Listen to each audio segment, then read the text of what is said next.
form មួយទឹកបងប្អូនអរគ្នាត្រូវការឲ្យ form មួយទឹកអីខ្ញុំមានណាបងសំណុំស៊ីនស្អាតមែនតើពួកអុយ form មាន4គ្រាប់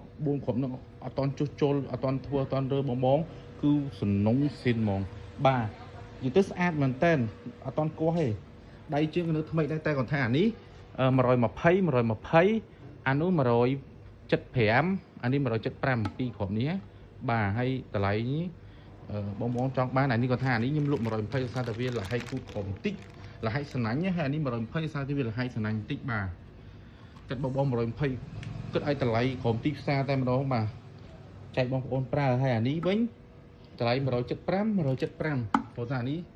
ដៃជើងវាស្អាតដូចគ្នាបាទដៃជើងស្អាតដូចគ្នាអត់ដល់វាលហៃតែអានឹងតិចទេលហៃតែអានឹងតិចទេបាទពីនេះវិញអត់លហៃទេបាទសារតែវាលហៃខ្ញុំលក់ឲ្យធូរបាទតែអានេះខ្ញុំបញ្ជាក់តិចគឺ175បាទហើយបងប្អូនតើកាយតមកតម្លៃអាចចរចាបានតាមនឹងទៀតបង